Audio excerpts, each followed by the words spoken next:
Hi hello అండి, welcome to my channel. ఈరోజు video వచ్చేసి ఈవినింగ్ ఒక సింపుల్ అండ్ హెల్దీ స్నాక్స్ని మీతో షేర్ చేస్తాను. ఇవి అలసందలు ఉంటాయి కదా, ఎర్ర అలసందలు తీసుకున్నాను అనమాట 1 కప్పు. వాటిని నేను ఒక ఓవర్ నైట్ అలా నానబెట్టేసుకున్నాను. తర్వాత వచ్చేసి మీరు ఈవినింగ్ చేస్తే మార్నింగ్ నానబెట్టుకోవచ్చు. ఇంకా మార్నింగ్ చేయాలనుకుంటే కనుక నైట్ నానబెట్టుకుంటే సరిపోతుంది. తర్వాత కొంచెం క్లీన్ చేసేసుకొని ఒక కుక్కర్లో అయితే నేను 3 విజిల్స్ అలా రానిచ్చేసాను. కొంచెం మెత్తగా ఉడికేసాయి అనమాట. ఎర్ర అలసందలు అయితే చాలా టేస్టీగా బాగుంటాయి. ఎర్ర అలసందలు దొరకకపోతే తెల్లవి కూడా యూజ్ చేసుకోవచ్చు. నేనైతే ఎర్రవి యూజ్ చేశాను. ఇవి చాలా టేస్టీగా చాలా బాగుంటాయి అన్నమాట.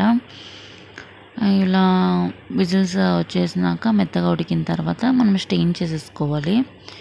ఒకటి జాలీ టైప్లో ఉంటుంది కదా పెద్దది, అంత వాటర్ తీసేసుకొని మనము ఇలా స్టెయిన్ చేసేసుకోవాలి. కొంచెం ఉప్పు వేసుకొని ఉడకబెట్టేసుకోవాలి ఫస్ట్.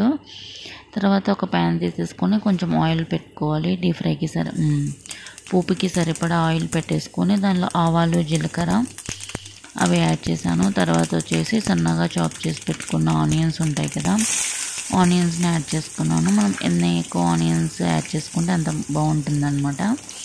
నేను 1 కప్పు కాబట్టి తీసుకుంది. నేను ఒక 2 ఆనియన్స్ అయితే ఇలా చిన్నగా చాప్ చేసి పెట్టుకేసుకొని యాడ్ చేసేసుకున్నాను. ఇంకా దీనిలోకి ఆనియన్స్, గ్రీన్ చిల్లీ ఉంటుంది కదా, అవి సన్నగా కట్ చేసేసుకొని యాడ్ చేసుకున్నాను అనమాట. ఇవి కూడా మీరు టేస్ట్ తగినంతగా, మీరు ఎంత స్పైసీ తింటారో దానికి తగినంతగా యాడ్ చేసుకోవాలి. మనం ఎలాంటి కారం అలా యాడ్ చేయము కాబట్టి ఇంకా గ్రీన్ చిల్లీనే కొంచెం ఎక్కువ క్వాంటిటీ తీసుకుంటే సరిపోతుంది. గ్రీన్ చిల్లీ యాడ్ చేసిన తర్వాత కరివేపాకు ఉంటుంది కదా, అది యాడ్ చేసుకోవాలి. కరివేపాకు కూడా కొంచెం ఎక్కువగా తీసుకున్నాను, బాగుంటుంది అనేసి. ఇవి కొంచెం బాగా ఫ్రై అవ్వనివ్వాలన్నమాట. ఆనియన్స్, గ్రీన్ చిల్లీ మంచిగా ఫ్రై అవ్వనివ్వాలి. అప్పుడు మనకు అనేది గ్రీన్ చిల్లీ అంత స్పైసీగా ఉండదు అనమాట. ఇవి కొంచెం బాగా ఫ్రై ఇచ్చిన తర్వాత మనము ఇందాక స్టెయిన్ చేసుకున్నాం కదా గుగ్గుళ్ళు, అవి అనేది దీనిలోకి యాడ్ చేసేసుకోవాలి.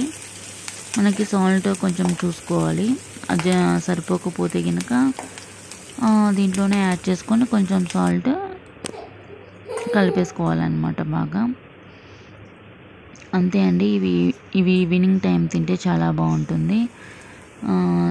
చాలా టేస్టీగా అండ్ హెల్దీ కూడా బాగుంటుంది అనమాట. ఈజీగా ప్రిపేర్ చేసేసుకోవచ్చు. అంతే ఫ్రెండ్స్, చిన్న వీడియో షేర్ చేశాను. ఈవినింగ్ స్నాక్స్ కాబట్టి తొందరగా ప్రిపేర్ చేసుకోవచ్చు అనేసి ఇది షేర్ చేశాను అనమాట. ఐ హోప్ ఈ వీడియో మీకు నచ్చిందని అనుకుంటున్నాను. నచ్చితే లైక్ చేసి సబ్స్క్రైబ్ చేసుకోండి. కొత్తగా చూస్తుంటే ప్లీజ్ సబ్స్క్రైబ్ చేసుకోండి. నేను 1 కప్పు తీసుకున్నాను కాబట్టి 1 కప్పు రైస్ కుక్కర్ కప్పుతో తీసుకున్నాను. నాకు 4 బౌల్స్కి వచ్చేసాయి అన్నమాట. 4 మెంబర్స్కి అయితే ఈజీగా సరిపోతుంది. అంతే అండి. మనం దీనిలోకి నచ్చితే ఇంకా టమాటాలు కూడా యాడ్ చేసుకోవచ్చు, కానీ నేను యాడ్ చేయలేదు, ఎందుకో నాకు అంతగా నచ్చవన్నమాట. ఇలానే చాలా టేస్టీగా బాగుంటుంది.